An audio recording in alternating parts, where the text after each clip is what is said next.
Hello and welcome to Every Horror Movie on Netflix. We're the show where we watch, review, and discuss, and sometimes argue about. And sometimes we argue about every horror movie on Netflix. Every goddamn one of them. Back again, as always, I'm Chris, here with Patrick. Hi. And Steven. Hello. And it's a beautiful day today, in my opinion. Patrick and I may disagree, but the overcast, kind of gloomy. A little gloomy, but the temperature outside is perfect. We got the door open. You may hear some birds chirping. We got a little break from the heat, and I'm loving it. I hope this isn't like Hereditary and a bird just fucking smacks into the window and there's a trail of blood. A dark song. Or a dark song. Yeah, it's a trope. It could happen. The bird flying in the window is a trope. If it hits the screen, we're all fucked because it's going to go right through. Today's weather, cloudy with 100% chance of tropes. Sure. Not meatballs? No. So we're back again, and this week we're discussing Bleed. Beteed. We call it Beteed a little because the L looks like an upside down cross on the title. Stylized. And you know what? That was intentional when you sent me that. Oh, yeah. I thought it was a typo. Oh, yeah, when I texted you and I said Beteed. No, I was referring to the fact that the L in the logo for the movie is an upside-down cross, so it basically looks like it says Beteed. And I was kind of, ribbing you and trying to turn it into an acronym, but I only got through the B and the T, and then you were like, I don't know what you're talking about. Oh. And I was like, read back, and now I get it. Yeah, okay. You were like, read back a little bit, and I was like, man, Steve's being a big douchebag. I'm not going to respond. I wasn't trying to be. Well, look at this. We've already patched up a minor disagreement in the first, 2 minutes of the show. Sometimes we're gonna set some more up. Sometimes we argue about the movies, but sometimes we make up because we love each other. Disagreements are resolved. Yeah. What a beautiful thing. Well, I hope we find more common ground on this movie. I have a feeling we will. Yeah. Mm-hmm. But it's a unifying movie. Something that noticed me as I was searching for this movie and trying to figure out if it was an L or a T is that Netflix, despite having probably $500 billion in algorithms sending us our recommendations, it hasn't caught on to the fact that we're watching every movie on Netflix, every horror movie on Netflix in alphabetical order. You know? Wait, how do you mean? I mean, it shows me, because you watched Be Afraid and Bedeviled, you might like, and you wanted to queue up Blood Glacier I wanted to for queue you. Up, it should catch on by now that we're going in systematic order. The AI should have figured that out. But actually, we're probably throwing it off because we're doing these Wheel of Death movies, so the AI is like, okay, alphabetical order, Saw? Alphabetical order, don't kill it? Yeah. And really, this is 90%, more than 90% of what I watch on Netflix. Oh, same. Days. It's literally, except for Glow, it is all I watch is these fucking movies. Yeah. It should know by now. Glow, Luke Cage, nailed it. The most important show on American television right now, just in case anybody was wondering. And also Parts Unknown. Luke Cage. And these movies. Luke Cage. I thought that one got questionable reviews. Oh, no, the new season got rave reviews, and it's awesome, too. It's probably the best of the Marvel Netflix shows so far. Wow. I will say Netflix got something right. You might remember, we usually have a group email after every episode where we try and set up the time to do this, and I sent a picture of the poster image for Boothnoth after we had done 1920 London. It recommended that, and then we finally did get to it in the alphabet. Yeah. So. Yeah. It's always good when you see him coming down the tracks and then the train hits. Which brings us to Bleed. I don't know where to begin. Bleed, it's a low budget movie, I'll say, as most of them are. This one feels a little bit lower budget than most because there's 2 locations in it. And it's about a pregnant woman and her husband. And they have some friends over to give them a little housewarming party, and then they've moved to a small rural town for reasons unknown. Yeah, backwoods town. I think her husband, who's a doctor, got a new job. That's a common trope we see in some of these other movies. There's always doctors getting jobs in a new town. Yep. I know he wanted a lower caseload, something they don't really explain, but it sounds like he was getting kind of burned out, and they wanted to slow things down so they can raise this child properly, I guess. Yeah. I mean, speaking of the low budgetness of it, actually brings us right back to the literal beginning of the movie, because we start with a prologue that's set in 1979 in the same town that presumes to set up sort of the circumstances and some of the goings on behind this movie. I was struck in this first scene, which takes place in this creepy general store, and actually the way they portrayed the town I actually felt was fairly authentic. I felt like I was in a real place that was plausibly enough 1979. It felt like, a little one stoplight town. And there's this weird interaction going on between these two men in a general store, and a girl walks in, and my attention was immediately drawn to the fact that she buys gumballs out of like a little basket of gumballs on the counter, like just open. They're not covered. She sticks her hand in, pulls out gumballs, and drops 5 of them on the counter. That was weird enough. I had the thought that, like, could they not afford a gumball machine as a prop for this? Yes.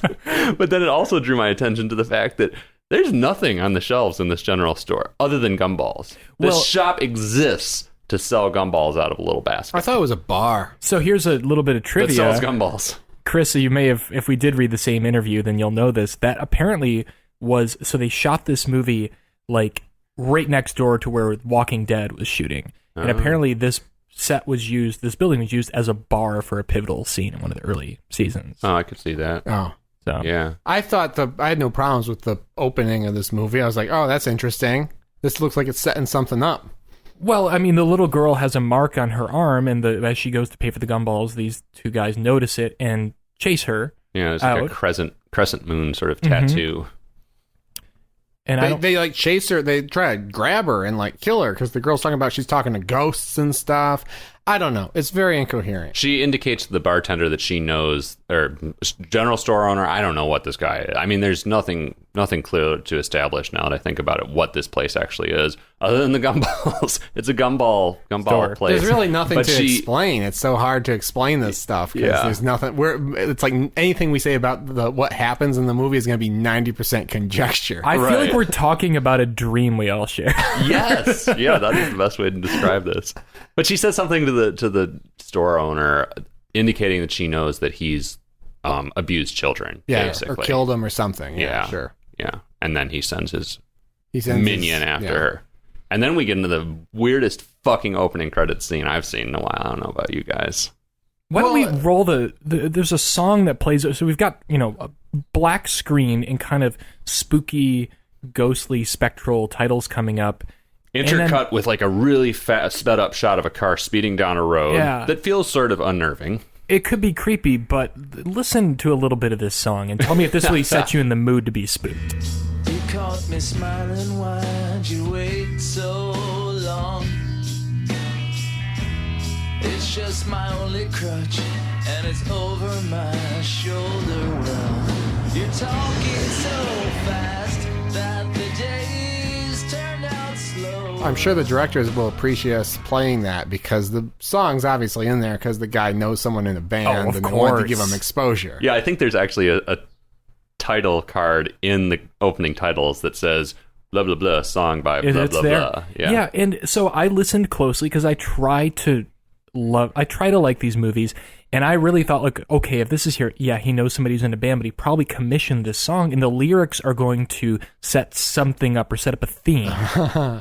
So what did you find? No, I mean, I think that the director does think that that's the case. I don't remember the title of the song, but I remember thinking, like, something about like being on a path or a journey or something. I got the sense that this is going to be like a movie about a character who like has a past that she doesn't know about that comes back to haunt her or something like that. Kind of.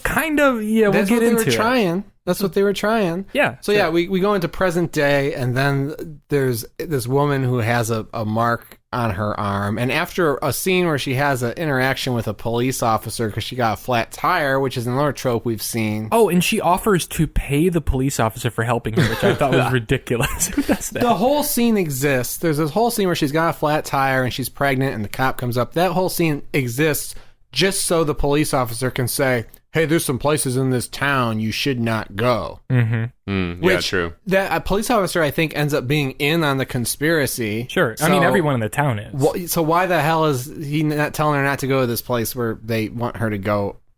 Whatever. It's for us. Right. It's letting you know that, like, I know you just heard this kind of folksy song, but, like, this is a horror movie, and something's going to happen in, like, 45 to 50 minutes. So I was a little bothered that, like, first, this is a scene we've seen before, and secondly, it's not economical. It's just, like, this whole scene's here so we can say, oh, don't go to a place. Like, if your only way of telling us that she's not supposed to go to a place is to have this whole scene where there's a police officer who says, oh, by the way, don't go to that place. Well, and also to indicate that she has the same crescent moon mark as the girl in 1979, which ends up being completely fucking irrelevant anyway. And that the policeman notices that mark. So I guess, all right, I take back what I said. Great scene. So then we meet her. Then she goes home, and she's got a husband who's like a yuppie doctor. We talked about him.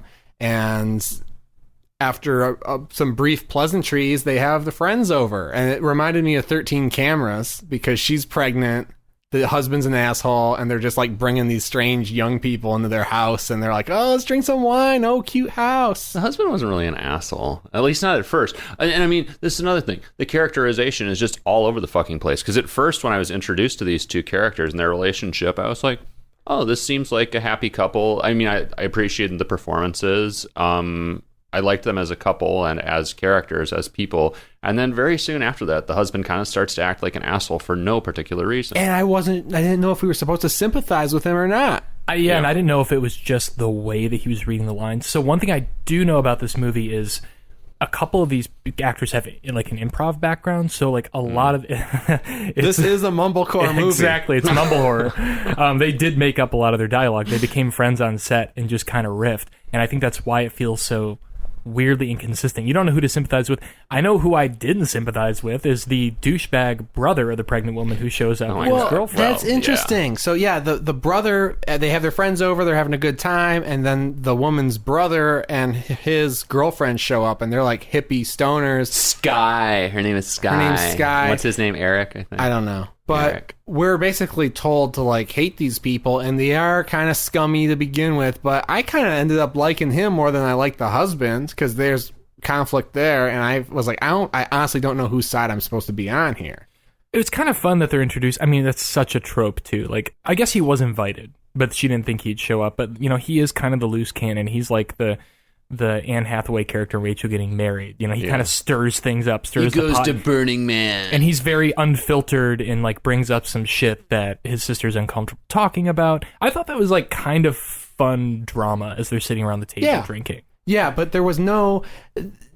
He was stirring things up, but there was no malice. I didn't feel any malice through him. I was like, this is just kind of a good guy. He's a little bit of a fuck-up, sure, but he was at least as sympathetic to me as the husband who seemed unnecessarily hostile about everything. Here's the thing, though. I think the moment he turns is because he's made uncomfortable by the brother showing up, which I probably would be too if I was that guy in his shoes. And his wife cuts a check for the brother without telling him about it. Yeah. He's the breadwinner, so he gets a little pissy at that point. Right. That's understandable. It's kind basic of some marital drama. Backcountry tones when you got the little bro rivalry going on. I like this. I think it's really important that we compare this to other movies we've seen on this journey and the tropes that keep getting repeated. Well, there's really very little original stuff in this movie. No, it's so driven. It tries to be every single kind of horror movie. Yeah. I mean, at one point it even becomes kind of a monster movie for a minute.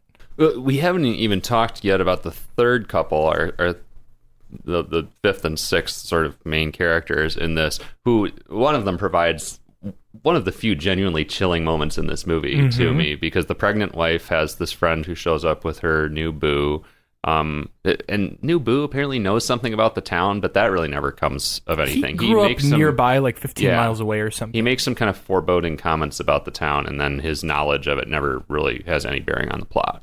But what fucking chilled me was when pregnant wife, whatever her name is having a conversation with her best friend, and they're talking about her best friend's medication that she's on, and the medication is at first introduced in a really kind of out of nowhere way, and then the best friend says something along the lines of, you know, you grow up with people and then doctors tell you they're not real, and you take medication, they're not there anymore. And it's just dropped into conversation, like out of the blue. And I was like, whoa, that's really unsettling. And she's like comforted to know that the other characters we've been introduced to are real. Yeah. Like that was pretty spooky. I mean, she's basically a schizophrenic. And again, nothing really comes of that either, but it is a good moment. And it's just creepy. It's totally dialogue based, and it's all in the way it's written and delivered. I feel like that actress brought that to the script.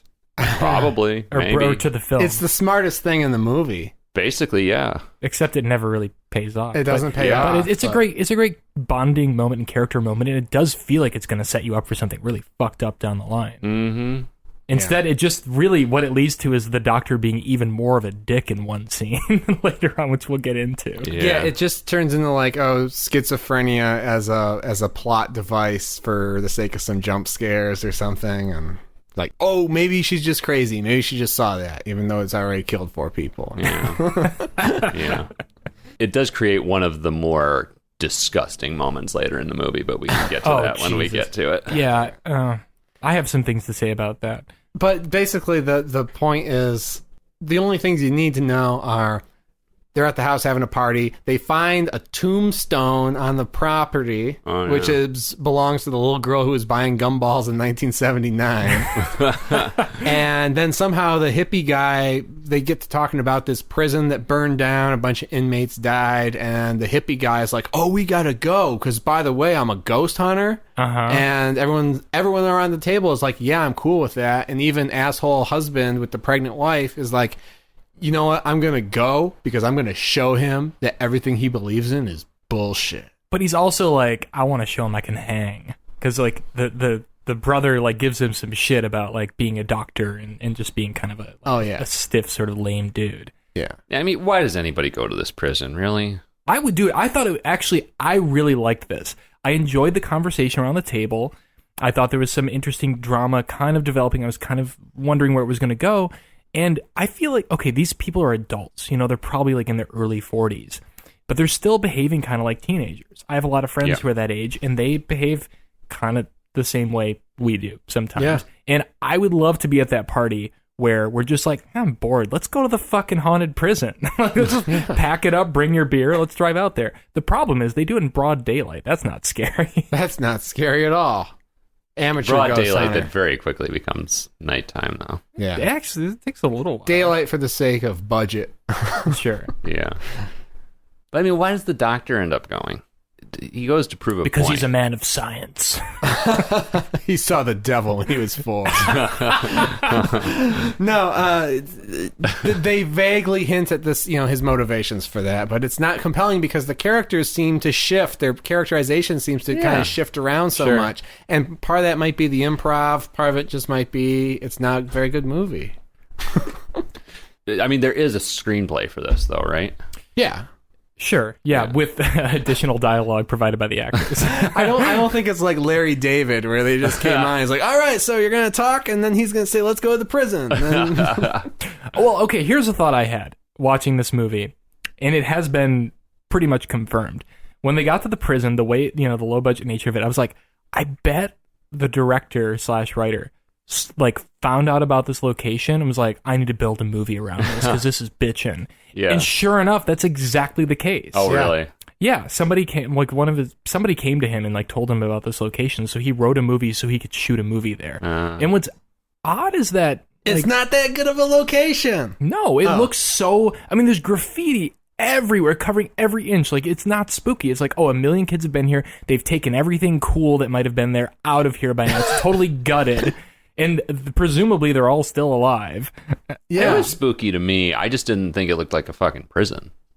No, do we know what it actually was in real life? Like, the fucking Mansfield Reformatory is a creepy prison. This was like, it looked like a skate park. It was like, here's some cinder block walls and a stairway that goes down, and then there's like a hallway with some doors. A skate park? That would be a hard fucking place to skate. Not if you're a badass like me. Okay, it looked like I want to see you skate. It looked like one of those places where you play paintball, I guess. Oh, that's actually what I meant to say. Yeah. Oh, it looks like the movie theater in Monroe. Oh yeah, the old Denison. Yeah. So, do we know what it actually was in real life? I don't. Okay. Probably not a fucking prison. Drive-in cinema, probably. But it's small too.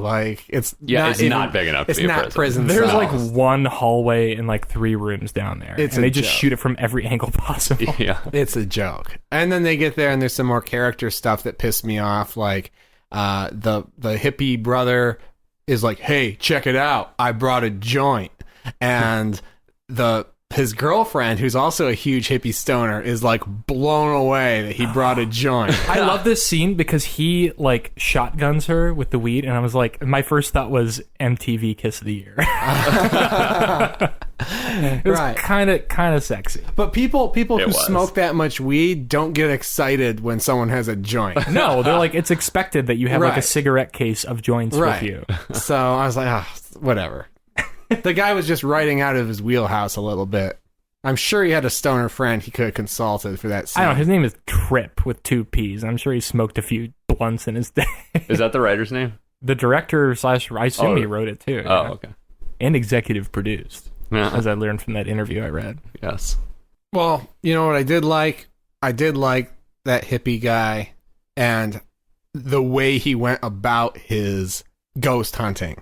Because he goes down eventually into the prison, and it wasn't like, because we've seen ghost hunters and we've seen paranormal investigators in countless movies, but this guy had more of like an Indiana Jones approach to it, where he had like a little diary and stuff, and he was like decoding the scripts on the walls and like trying to recreate the ritual himself. Oh, it reminded me of that segment from, what was it, A Christmas Horror Story? With the ghost hunters and the abandoned... Yeah. Was that a prison too? That was a Catholic school. Oh, okay, a boarding okay. school.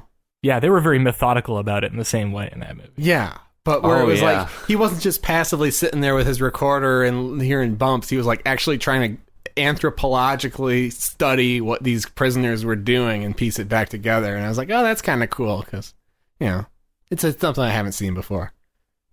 And then that was about it. That's all I liked.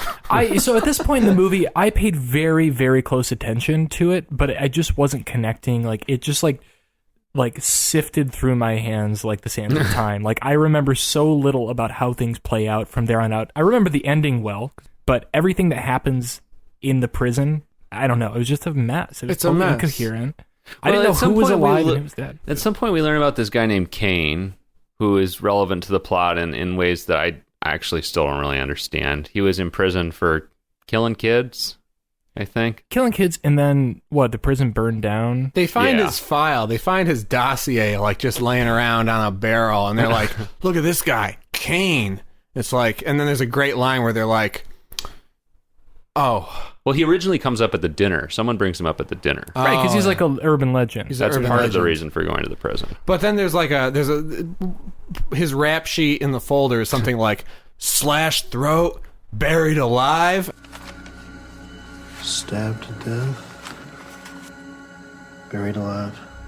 And I was like, are they talking about the same victim? But yeah, but we recognize him as the guy that we see in these really forced jump scares that happened in like the first quarter of the movie. Oh, yeah. Yeah. Because Sky goes to freshen up before dinner and takes a bath at a stranger's house in the Right. tub, which is, Right. you In know, the middle of dinner. what you do when They- you go to freshen They up. sit down to dinner, and Oh, she's there's a like, "I gotta freshen gratuitous up." ass shot and it's the there, too. most gratuitous ass shot I've probably ever seen in a movie. And right there, I was like, "All right, this movie hasn't been going that well, and now I know who I'm interfacing with, and I don't want to be involved in this anymore." Yeah. I felt it was so trashy. There was no reason for that. And so the first time we see Kane is she has a vision of him as she's bathing. Right. I forget. He shows up He behind shows up her, or over. he's in the bathtub. She like or- does that horror movie thing where she like dips her head into the water a Yeah. little bit, and then she like opens her eyes and she sees this like. He looks. I don't know. What's he look like? Charles Manson. He looks like a cross between Charles Manson and like a generic heavy metal singer, and like He has like who's- gray skin and like carved markings on his forehead. and like shit. he reminded me of the Muppet, who's like the big like squarish Muppet with the big long orange nose and like the monster face. Oh yeah, okay.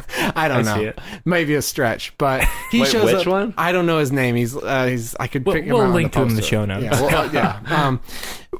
So he's like leaning over the tub. It's a jump scare, and he's like blood comes out of his mouth, and then she's like ah, and like she almost drowns, and she's like, oh, I must have just fallen asleep in the tub. And he's also like shoehorned into some very normal scenes where there's like two people talking, and one of them leaves the room, and then there's like a bow, and you see like his ghostly figure in the corner of the room. Really, the worst kind of jump scare. Pissed me off. You know what the creepiest moment in this movie was for me? And it was purely just a throwaway moment that I feel was kind of show-offy. Okay, so the pregnant, we haven't even established her name, have we? The pregnant What is her wife. name? I don't know. What's the pregnant wife's name? Because I'm sick of calling her that. Sarah. Sarah. She's Okay. a person, Sarah and her and name Matt. is Sarah. Matt So, is the husband. Matt- Sarah She is does the pregnant not wife. go to the prison. We should say that. She does not go. Oh, Eventually, she's way too smart. for whatever reason... she flips her car on the way back from dropping them off at the prison. Oh, that's right. That's what happens. I thought she went to... Yeah, and there's a moment where you just see the shot of like an old woman in like an apron by the side of the road, and she opens her mouth and screams, and it's like this deafening scream, and you see this like time-lapse footage of like night falling over the Yeah. floor. I feel like that's got to be a homage to something. It must be, but it was a really it was like very like Lynchian, just that one shot. There's nothing else in the movie like it. It was both funny and creepy.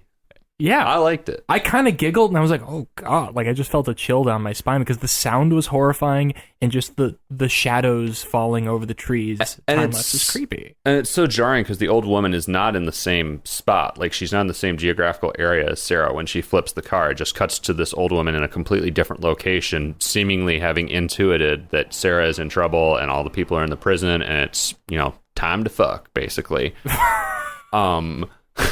Wow, really? I mean, there's something creepy about an old woman standing in a field most of the time. And I loved the jarringness of it. I actually ran that back when it happened because it just cuts so quickly It's out of from what's nowhere. happened to Sarah to this woman's that we've never seen before, I think, standing screaming in a field. I was like, wait, did that really just happen? I think she's the woman. She looks just like the woman who picked up Yeah. the girl in the Yeah. prologue.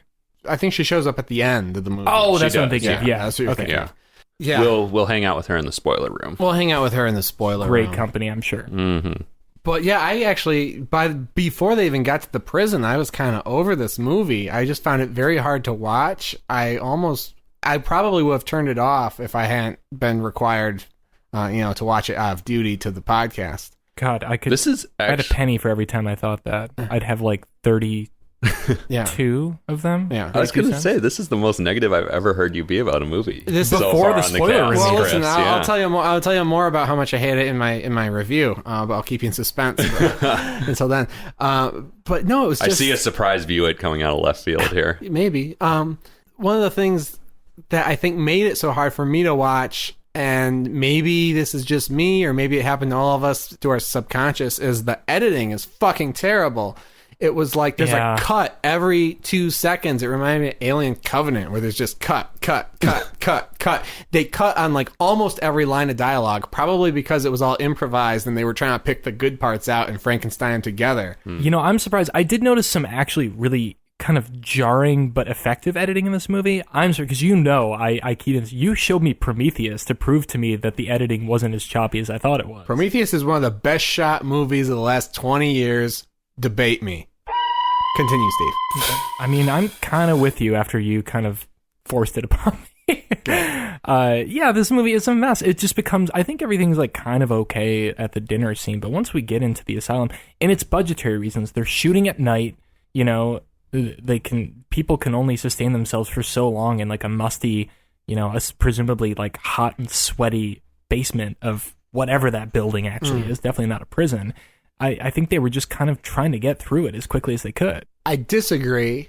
I think the prison stuff was poorly shot and edited, but it was consistent with what we expect to see in those types of environments in these types of movies. Sure. The dinner scene is where it really stood out to me when I was like, I feel like there's sensory overload. There's so much cutting going on, and I can't even tell where these characters are sitting in relation to each other around the table. So, and that's like something that is a conventional scene that shouldn't be hard to do. Like, I mean, if you're working with a solid script, and they weren't. or not even a script, but just working with someone who understands the basics of cinematography. Not to say I do, because I've never shot a scene like that, but it's probably a lot harder than it looks. But But you would presumably like plan it out in storyboard or something. I don't know. I don't I think think they it was did. just compromised by the improv that they brought to it. But anyway, it was very hard for me to watch. And then once I became aware of it, it was just, it was too much. I wanted to close my eyes and just listen. I didn't notice that. There was what I thought was a really effectively edited scene, but it's spoiler room material. We can get into that later. Should we go there, guys? Yeah, we should probably review just it? go there because I'm not sure what else there is to say that's not spoiler territory other than that's the movie. They hang out in the prison. Creepy stuff happens that's not going to blow your mind because it's pretty conventional for that type of movie. And then there's some crazy shit at the end, which is somewhat entertaining, in my opinion, but I say screw it. Patrick, what would you say about Bleed, the movie? I will second that motion. The screw it. I will say screw it, but I did appreciate the performances. For a shitty, low-budget movie like this, I feel like they tried, and I actually was kind of absorbed in the dinner party beer drinking conversation. I really felt like, oh, okay, I like a movie where we actually get time to get to know these people, and they're competent actors who seem to have some chemistry. This is not American Poltergeist or American Poltergeist 2 or some of the other bullshit that we watched. I think there was some talent here. I think some scenes were well directed and edited, but overall it's an absolute disaster. This movie has no idea what it's trying to communicate. Screw it. Yeah, there's definitely some solid performances in it. And even, some of the dialogue works decently well early on. I felt like I was watching real people have fairly natural conversations until Eric and Sky show up, and it's all just like bullshit. Like they're trying to insert this like hippie free spirit lingo into their mouths that just sounds completely ridiculous and unnatural. But for the most part, yeah, good performances, and it feels natural enough. Well, if you want to watch movies with good actors bullshitting around a dinner table, you could do better than this movie. Watch The Invitation. You could watch the movie with Paul Giamatti and the wine. You could watch Drinking Buddies, which is mumblecore on Netflix, which has been my queue for years because I want to vicariously go on a drinking date with Olivia Wilde. So that's in my queue. Haven't seen it, but you could do better than this movie. So The Invitation, Coherence, 2 movies about dinner parties that are verge on horror, science fiction, that are low budget, improvised dialogue that I think are super effective. This movie, not cutting it. Or you know what? I'll piggyback on that. A mumblecore movie where you got some good actors and it's mostly conversation, and there's also the element of they go down in the basement and see the spooks. The Innkeepers. You ever see The Innkeepers? I did, yeah. That's Ty West. Yeah, right? Ty West. Love that movie. Yeah, I thought it was okay. It's cute. It's not great. It's cute. It's good. Thumbs up. And I think all of these are on Netflix currently. Innkeepers was, but it's not anymore. Damn it. Well, As far as I Coherence, Amazon Prime, Invitation, pretty sure it's on Netflix. Don't waste your time on this piece of shit, for God's sake. This is actually, I should have said this. I think this is my least favorite of the movies that we've seen. Wow. Yeah. Yeah. Oh. Hold on. I feel like we should pull up the list just to make sure you're... Oh, we should, yeah. All right. I want to go through every one and say title, and then I want to hear you say it's worse than that. Bootnath. This is way worse than Boothnath. Way worse. Don't kill it. This is way worse than Don't Kill It. There's 30 seconds of this movie that approach Don't Kill It territory that are almost entertaining. Yes. Way worse than Beyond the Gates, for sure. For sure, and Beyond the Gates was pretty bad. Now, Be Afraid was, I think, previously my least favorite movie. Yeah. But at least it held my attention until the end, sort of. Way worse. Like, this movie I almost had to turn off 20, 30 minutes in. I would say way worse than Bedeviled or Be Afraid. Definitely way worse than Baskin. Definitely. And Baskin's a very similar movie. Yeah, no. Yeah. Baskin's an extremely similar movie with the whole dinner character development at the beginning, and then they go off to investigate the thing, and they see the spooks, and there's torture and stuff. Yeah. Way worse than Before I Wake. This makes Baskin look like a fucking masterpiece. Baskin, I like Baskin. Yeah, I mean, we were split on Baskin. Yeah. Way worse than Before I Wake. Way worse than The Ritual. Way worse than Backcountry. Just anybody jump in here if you have a dissenting opinion. No, the only thing is... Is it worse than Avalanche Sharks? Yes. It's definitely worse. It's less competent than Avalanche Sharks. Because that had 2 Screw It's and 1 View It, from what I can see. I wonder who gave it the View It, Patrick. Yes. Avalanche Sharks. My shit. Ava's Possessions? Way worse than Ava's Possessions. I love Ava's Possessions. So you were the View It for that. Oh, I was the View. I was a strong View It for that. I did not like Ava's Possessions, but this is worse. Way worse than It Follows. I like that we're doing this. We're going back. We haven't done this ever on the show. Just go back through every movie. We've never had a movie this bad before. Okay. Ataúd Blanco, I hated way more in this movie. Ataúd Blanco pissed me the 4 fuck Screw off. It's. Yep. But was it the worst movie? I don't remember. Well, it doesn't matter. You hated it more. I hated it more. At the Devil's Door, I actually don't remember enough about it at this point. At the Devil's Door, I am a fond of that movie. Oh, yeah, that's right. It was mediocre, but it had some strokes of genius. Archivo. This movie is Archivo. It is very similar. It's very similar, yeah.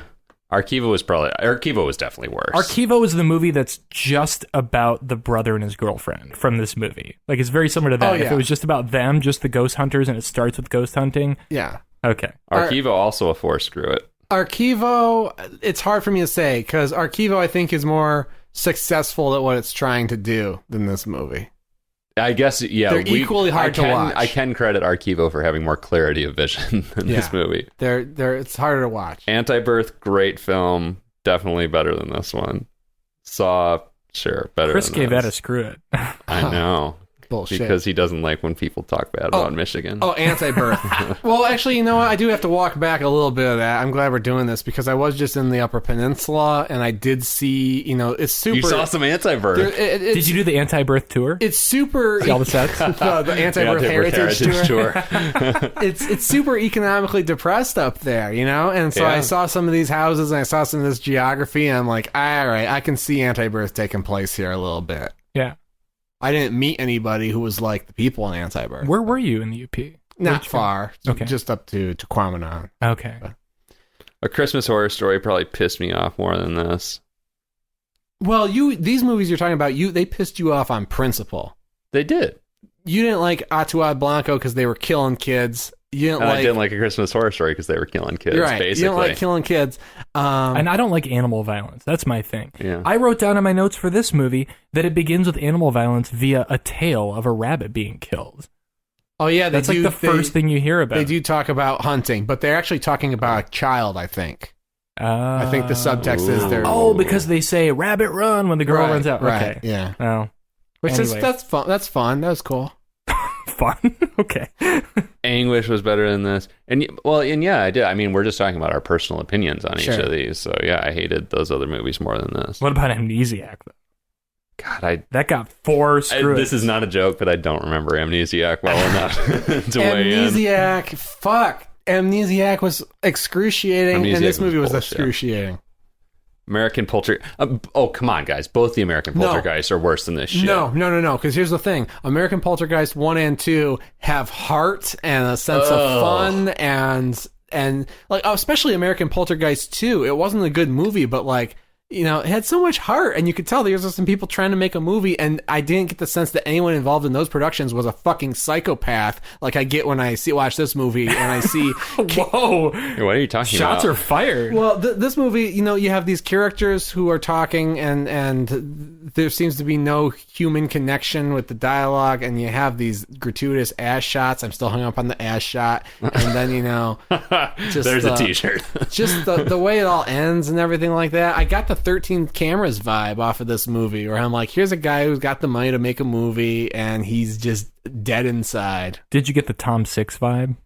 I don't know who Tom Six is. Human Centipede. Oh, yeah. Like the trailer for his new movie is fucked up. Since this is a horror podcast, we can discuss this. It's a bunch of women drinking wine and masturbating to footage of the Twin Towers falling. That's the whole trailer. How do they know what I do on Saturday night? Anyway. Well, this director is not as sadistic as that. Well, here's the thing about Human Centipede. Human Centipede is horrible, but the director is being deliberately provocative. It's not like he's just dead inside and can't relate to other people. And so he made this movie about the Human Centipede. I don't think this guy's dead inside. I think it's like American Poltergeist too. He's just trying to make a movie. This is an interesting theme, though. So we're developing interesting themes about each of our sort of the way we react to these movies here. I get pissed off when kids die for no reason. Steve gets pissed off when animals die for no reason. And this is not the first time that you sort of intuited or assumed that a director is basically a narcissistic megalomaniac. Yeah. And I feel like it's hard to write a script that's very devoid of humanity to the levels of some of these movies, where it seems like people are the the filmmaking is much more concerned with people dying than how they talk to each other. And But see, that's why kids dying pisses me off. When a kid dies for no reason, that just seems like a screenplay that's devoid of humanity. I don't want to make a big deal about the gratuitous ass shot because I don't think it's that bad in itself, but I just think it's an indicator, given all the other evidence, of just kind of how this person approaches movies. I don't remember the ass shot. I must have been looking at my phone or something. Oh I my! must have been checking my You would texts. actually loved it. Like, I mean, it was like a sexy shot, but there's no reason for her to take a bath. I mean, like, he just set this up so we could see a like half nude woman. Yeah. All right. So where do we stand? Astronaut's Wife. Is it worse than Astronaut's Wife? Yes. Yes. Okay. Is it worse than the first American Poltergeist? Oh, yeah. Yes. Is it Oh, worse? no, than, wait. No. No, American Poltergeist, both American Poltergeists are worse than this shit. Fuck those movies. I would- This movie has way more craft than any I would- American Poltergeist movie. It has craft barely, and better American performances. Poltergeist is pretty innocent. If though. you gave the American Poltergeist 2 people the same amount of money, they would probably make a better movie. no fucking way. No. All right. American Poltergeist, both of those are two of the shittiest movies I've ever fucking seen. ABCs of Death 2, Better.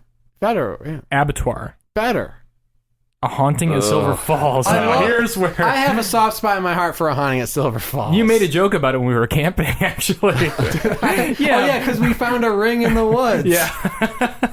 Abattoir and A Haunting at Silver Falls might be worse. We do this show and we're like, who the fuck would pick up a ring that they find in the woods And and you did invite it. the ghosts into your home? And then we're like, hey, look, a ring in the woods. We didn't actually find a ring. You made a joke about this like creepy branch that was pointing toward your tent, and you're like, "Huh, it'd be funny if there's a ring on it." Oh, yeah, there's a ring buried under the thing.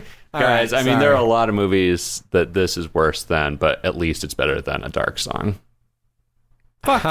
Very funny. That is, I think, is that the only movie that we all gave a view it to, right? I think Yeah. that might be... Three-headed shark attack.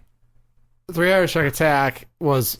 It's better than this movie. They exhausted me equally, but I would rather hang out with the people who made 3-Headed Shark Attack than hang out with the people who made this movie. I like how you sometimes judge movies the way people judge presidential candidates. You're like, do you want to get a beer with the makers of this film? Well, part of this, and maybe it's just because I'm interested in the filmmaking process, is when I watch these movies, I do feel like I'm interfacing with the creative team a bit. I feel like I'm being shown something, and I feel like there's that dialogue beneath the text of the movie that I'm participating in. And so when I get signals about just how these people are like creepy, because there's a lot of psychopaths in the movie industry. A lot of people will have a lot of money to make movies, and they're dead inside. Yeah. I want to get into that, but I don't think I should. Gerald's Game, definitely better than this. Yeah. 1920 London, better than this, if only for the greatest movie character of all time, Jay. 13 Cameras. Oh, God, I hate That's that movie, but tough. it's better than 13 this. Cameras, similarly devoid of humanity, but I did Yeah. enjoy 13 Cameras more than this. Yeah. I can't wait for 14 Cameras, which is finally getting a release soon. Finally. Yeah. Oh, yeah, I still need to watch the trailer for that. All right. Hashtag horror. Oh, hated that, but Hashtag it's horror. worse than this. It's worse. Yeah. What? Hashtag horror is worse than this Than movie we're talking Bleed, about? yes. Bleed? Especially considering, like, if we're talking about coherence for one thing, like that is Yeah. a movie that just makes zero No, sense. Impossible to follow. 13 Cameras is better. All right. I mean, not 13 Cameras. Fucking Hashtag hashtag horror. Hashtag horror is better. It might be better. I might take my opinion back. I don't know. Remember the guy going batshit on those girls, waving the knife at them? Yes. Timothy Hutton. You Timothy bitches! Hutton. Rec 4, better than this. Spawn, definitely better than this. Oh, I would watch Spawn right now. Yeah. I'm sad I gave it a Q. Malbolgia, baby. All right, guys. Well, let's take a break. Let's watch Spawn, and then get back into the spoiler round and talk about how this movie ends and how it. Yeah, stay tuned. The mysteries of Kane may or may not be revealed.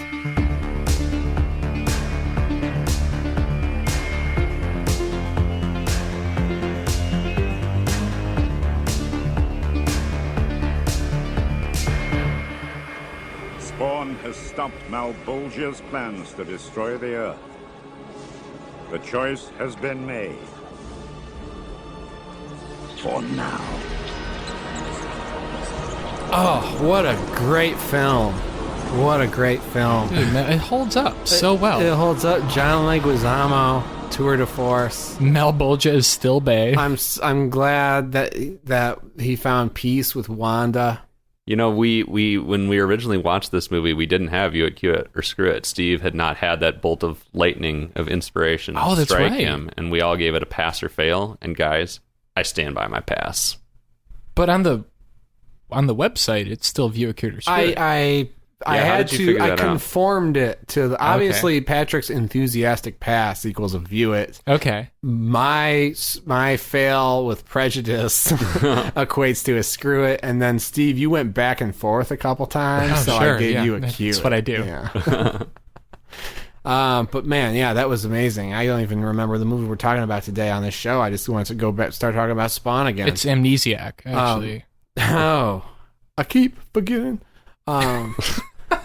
All right, Bleed. So what the fuck happens? Bleed. What the fuck happens in Bleed? I can't even spoil this movie because who the fuck knows? Basically, the Kane man is in the prison and he's a ghost. And the townspeople come in. Everyone up. And the townspeople come in. He raped someone at one point? All right, so that's a fucked up scene. That was a fucked up scene. Oh, well, here's the thing. Kane, the essential spoiler of the movie is Kane, the spook that you keep seeing, was basically in this like child murdering cult that it included everybody in the whole fucking town, which is like 8 people. That's the whole town. Whose kids are they even killing if everyone in the town is a member of this cult? Hold on, I just thought of something. The kids who come in to get the gumballs. So the husband is the town doctor. Has he started work yet? Because he talks about his caseload, how it's only going to be 20 people and it's a lot easier for him. Like, shouldn't he kind of have a grasp of, like, who lives in the town and what's going on? These people all look very sick. Like, they need to see a doctor every day. That would have been so much more interesting to tease out the mystery that way. Like, what if he was like, you know what? He's a co-conspirator, maybe? He's just like, you know what? Fuck you guys. Your brother's an asshole. I'm not going to this asylum. I'm just going to go to work. And he goes to work, and then he's like, gets some weird, I don't know. That's just, so many ways you can make this a better movie. Other than this I'm movie. just writing Bleed fan fiction right now. But the world's only Bleed fan fiction. Yeah, so basically in 1979 or whatever the hell, they decided Kane had a crisis of conscience and was like, I don't know if we should kill this one kid. And so they were like, well, fuck you, Kane. They put him in the prison. Is that what happened? I'm pretty sure, right? Is that how you understood it, Steve? Yeah, kind of. They sent him up the river. I didn't fucking understand it at all. Yeah, because I'll accept any explanation. He's chained to the wall in the prison, and there's a newspaper on the floor that's like, they're about to exonerate him on DNA evidence. I missed that. Oh, yeah, this shit got deep. And then they light the fucking prison on fire. They kill him. They kill him because basically what happens is he didn't want to kill the kids with them, so they sent him up the river and they framed him for killing all these kids. Right. So that's why he's an urban legend. And so he's in prison, but there's new experimental DNA testing methods that they want to use in the case that will exonerate him, so they kill him instead by burning down the entire prison. So the twist is that Kane's actually a good guy, does not explain why the ghost of Kane possesses the hippie boyfriend and rapes Sky. This weird fucking sex scene. Like, Sky is freaked out. She's like, I forget what. There's something weird that happens while her and her boyfriend are down in the prison. She's like, I want to go. I want to get out of here. He's like, no, baby, it's cool. It's cool. She's like, no, I want to get the fuck out of here. Rightfully so. And then he starts coming on to her by just hilariously, he flicks her like belly button piercing in what is supposed to be a sexy way, but it's just such a stupid moment to me. And she just turns on a dime all of a sudden because he wants to fuck in the creepy prison that she wants to get out of. She's like, oh, okay, yeah, let's do it. Yep. And then, really dumb. But then scene. when she really looks up, it's not her boyfriend anymore. It's this ghost of Kane thrusting away like a madman. Very creepy moment. And I think it's implied that the way I read it is that Kane actually had possessed the boyfriend initially to like make him come on to her. Who knows? Who the fuck knows? But doesn't matter. Really. The thing is, Kane, the ghost of Kane ends up becoming a hero because he kind of slays half the townspeople who are trying to do some ritual murder to our last remaining heroes. And He Kane's turns not into really a good ball of guy. flame. He turns into a ball of flame, but Kane's not a good guy. Kane was in this child-killing cult for a long time, doing God knows what, and then he's still doing fucked up stuff as a ghost. He's killed people, and then, Well, there's not enough backstory. Like, it'd be one thing if he was, like, clearly mentally disabled and he had been coerced into this cult. That would have been more the interesting. movie to see about that is D. Snyder's Strangeland. Oh, I've always wanted to see that, actually. Yes. I'm super curious. All right, we'll talk about that offcast. Oh, great film. No, yeah, let's get back to the fireball because that's the best scene in the Oh whole my god, I fucking jumped movie. for joy when I saw this. Like, basically all the other protagonists except for Sarah, the pregnant woman, have been knocked off one way or the other. So unceremoniously. Yeah, so unceremoniously. Like, to the point where you assume that somebody is going to make a traditional tropey horror movie return from the death, like staggers in with a wound. You thought you shot me in the head, but it was just a flesh wound, whatever kind It's of so thing. bad. I gotta plug my favorite one before you Yeah, move on yeah. to that. We're the hippie brother, who at this point is like ostensibly the protagonist of the movie because he's gotten like as much screen time as anybody, and he seems to be the only one who's capable of understanding what's going on in this prison. And he is talking to the sister, and then the townspeople, the cult shows up, and so they run away. And there's like a chase sequence where they're kind of like shooting after him, and then someone just fires a shot, and it shoots him in the head, and he's dead, and the sister runs away, and we never see him again. It was the most unceremonious dispatching of a main character I've seen in any movie, and a chase sequence, no less. Crazy. Insanity. So that's how these people are dying until it gets whittled down just to like Sarah and maybe her husband, who may or may not be dead or possessed or some shit. Continue, Patrick. Yeah, I mean, crazy and insane, but not as crazy and insane as this shit. Like, the hillbillies have Sarah pinned down. They're carving a weird symbol into her chest. And Kane all of a sudden shows up, like, where is he standing even? He's like in a pipe or something. Vent. Like a vent, yeah. You see the ghost of Kane. And all of a sudden, we've never seen him demonstrate this ability before. He just turns into a giant fucking fireball and flies down from the vent to attack the hillbillies. He grabs this fucked up police captain who's sort of leading the charge among the hillbillies and just grabs him and goes, "Welcome to hell, Captain." No! And then he just engulfs the police captain in flame. Well, he's like the Human Torch. Like, he leaves Yeah. a trail of flame behind him as he comes out of the vent. It's just so charming. It's amazing. Strange. I loved that, like, 45 seconds of the movie. I was hoping that the climax, that sort of action would continue, and that would be He the does climax of the movie. He does engulf a couple other people in flames, but it's Yeah, never but as dramatic all as over in, that. like Yeah. a minute. That it only lasts like a minute, but it is a batshit scene. All that stuff's hilarious. And then Someone's you arm also, gets cut Yeah, off. you got the husband coming with like a scythe, cutting off like a cop's Yeah. arm, and just the arm flies off, and there's a shower of blood, and it's very comic. And It gets like, very, all right. very campy and gory at that. yeah, point. very I like campy that. and gory. But then the hillbillies just start kicking the hell out of the husband, and Sarah runs away. We never see the husband again. Talk about unceremonious dispatching of a main character. He probably I mean, dies. he's I worthless. guess. Who cares? Just still so bizarre. It is that So they just bizarre. leave his arc like unresolved. Yeah. Well, arc is a kind word. And, Yeah. and well, there's the girl who's schizophrenic, drops her pills, and Oh, yeah. she's like fishing for him, and then She's the screen goes black, and you hear a voice like, "Did you drop something?" And that's the last we ever see of her. Well, No, she but picks her before pills that- up. They're like covered in like blood. Shit or blood or something. Isn't she in a bathroom? She has to like reach underneath a stall or something to grab the pills after she drops Yeah, them. and they're just covered in something gross, and she's just like throwing them in her Throwing mouth like candy. Oh, so gross. Well, she thinks it's all a dream. I think. Right, and she's like, "Well, I need like 20 Thorazine pills to make this go away." Sure. apparently. Why not? Yeah. One of the trippy things I did like was when Sarah has flashbacks to some of the shit that actually happened with Anna, the girl who died back in 1979, which I still don't presume to understand what the fuck happened there. But I did like the way they cut between Sarah responding to somehow receiving this flashback and the shots of what was happening in the flashback. Like, they're throwing dirt into a grave and Sarah starts to cough up sand. I think you guys laughed when we watched that, but I actually thought that was pretty effectively Well, done. I laughed because the girl was buried alive, and she's like flashing back and kind of experiencing that. But I laughed because she ends up coughing out like, a quart and a half of sand. Yeah.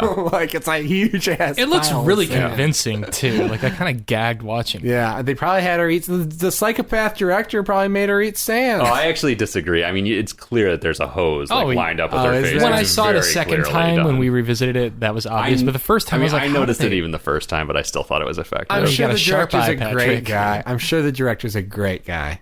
Let's get him on the cast. Let's look get him him up on the on cast. Facebook. We need to have our Mike Wazowski moment with this guy. I've seen a picture right of him. now. He looks like a normal kind of nerdy guy, like Yeah. Mike Wazowski. Yeah. Just how he will We forever still be known. need to have Mike Wazowski on the show. I mean, He never messaged me back. well, keep I'll pushing. try Be a again. journalist. Okay, I'll push. Yeah. So the thing with the thing with her and the girl is never explained to anyone's satisfaction, but there's like maybe a reincarnation motif because the girl died on the same day that the brother and her the pregnant woman and her twin brother were born, and they have the same birthmarks and they have some connection to the ghost world. There's a little bit of Before I Wake because they got the butterfly motif. Yeah, I thought that too. Me too. I don't know. It's just there's a lot of ideas and they just kind of are thrown at you and it doesn't make any. Oh, it's a goddamn total sense. hodgepodge. It's It a never hodgepodge. makes fucking sense. What's the significance of the birthmarks? I don't fucking know. What do these townspeople want her baby for? I We don't never know. explain. We don't know what they're going to Because do. there's a birthmark. They have to kill the baby because there's a birthmark on the mother. God damn it. Or I don't know. Crazy. Anyway, Oh, I'm just so exhausted. I'm thinking about exhausted. this It all fucking thing. ends with some bullshit. Basically, the cult gets the woman and she delivers the baby and it's stillborn. And she's like, "Why isn't he crying?" And the fucked up lady's like, "'Cause he ain't breathing." Yeah. And then we have the world's most gratuitous flashback to what was such gratuitous foreshadowing in the first place. yeah. Right. The scene of Sarah and Eric, what the fuck The is the doctor's husband. name? Whatever the doctor's generic white name is, having a conversation at the house about like how, what is it? About The how cult- she'd give anything for the baby. The cult is like, "Are you willing to bleed to save your baby's life?" Insert flashback of her talking to her husband about how she'd do anything for her baby. Like, what a profound, nuanced part of the character. We should play But that then- clip because, like, I seem to remember the music playing over it being really cloying and inappropriate. Yeah, well, yeah, sure. Fuck it. I'll play the clip. Fuck it. Hey, look at me. We're the lucky ones. I just want her to live a long, happy life. Yeah, well, she will. I promise. Everything's gonna be fine. But then there's not like a moment. I mean, immediately after that, her throat is slit. One of the hillbillies slits her throat, and there's not a moment where you get a sense that she's like chosen to surrender to that. I think she says something like, "Yeah, it's okay." Does she? Yeah. So she. I'll do anything for my dead baby. So they seems very slit her sudden. throat, and the baby comes back to life, and the baby's fucked because it has no parents and is being raised by a cult now. Probably going to end up like Kane. Cut to an think exterior that's- shot of the farmhouse, and the movie's fucking over. That's the ending. That's it. It's over. I rewatched it because I couldn't believe that was actually the ending. Yeah. You rewatched the whole movie. Yeah. How many times? Not. I haven't. I don't know. You can't even count. I don't know You why this you've is a just been- joke right You've now. just been watching this movie nonstop for the past 2 days. Rough I don't ride. know where this joke came from, but okay. Yeah, it's so disappointing. Nothing ties together in the end. We don't know what this cult is doing. We don't know why this woman was selected. What the significance of the birthmark is. We don't know what the significance of the title "Bleed" is. Basically, I mean, okay, she had to bleed at the end, but I mean, what a generic fucking title Yeah, horrible title. In the tradition of with no Hush. real reason. no, Yeah. Hush No, is a better Hush title. actually is a really good title for what that movie is about. I mean, I can't believe that this is the first movie that comes up when you Google "Bleed" movie. Like, how has there never been a movie called "Bleed" it's not. before? There is another movie that comes up. Oh, really? There's one from 2006 or something. Because I was trying to find info on this movie, and another movie came up. It's I'll bet pretty bad. it's better than this one too. And I have a pet peeve. Yeah, Bleed 2002. When we're dealing with cults in these kinds of movies, I always get a little pissed off because a lot of movies do this thing where the cult basically can say arbitrary bullshit and have arbitrary motivations, and it's okay because it's a cult. You know? Like, oh, let's just have some people, and they'll say weird shit like, oh, the blood grass must be tended. The covenant must be sealed. You know what? You've nailed my problem with the whole cult. Like, I attributed it to the southern accents, making the dialogue sound even worse than it actually is, but that's exactly it. No, they just say random shit. Like, if we're doing, if it's a podcast cult, they'd be like, vessel. the audio cables must be coiled to the satisfaction of the covenant moon. It's like, all right, fine, great. And just say some arbitrary bullshit. And then, like, there's that one part where they almost explain why they want to kill these people with the birthmark. And they're like, it's not what she's done, it's what she's gonna do. And it's like, all right, so there's a prophecy and they're doing that. And I guess some could argue it doesn't matter. You have a death cult, they're doing some shit, fine. But this is a movie that really puts a lot of money on like the presuming that we give a shit about the motivations of the cult and the backstories of all these characters. It's another one of these movies. I mean, I don't mind arbitrary bullshit. I don't mind a cult whose motivations are unexplained, but it's a movie that doesn't have anything else to say other than like setting you up to think there's some big revelations or some thrilling, shocking twists. That's the sort of movie it's trying to be. It's not like it's an ideas movie where there's a scary cult, but the motivations of the cult and the specifics of the cult don't matter because it's making a statement about fucking, whatever. Or the motivations aren't incidental to the plot of the movie. The mystery of the movie is what's going on with this cult and the legacy of Kane and what happened to this girl and what happened in 1979. That's the mystery of the movie. That's the only reason you watch this movie. It's bad. Yep. Bad news. Bad bears. bleed. Bad bleed. bleed. 'Cause baby, now we got bad bleed. What are we watching next? Next week, we're watching Blood Glacier. What a fucking title. That is a great title. And you know what? I got some dank ass Chinese food. Ooh, open that right up to the mic. So I'm gonna open up this fortune cookie, and we're gonna see if it has a little premonition for what to expect I hope from it this next film. bleeds. I hope you break it open. Blood just gushes out. Oh, like an It? Yeah. All right, hold on. Oh, gross. Ooh, mouth sounds. Not a fan. What's it say?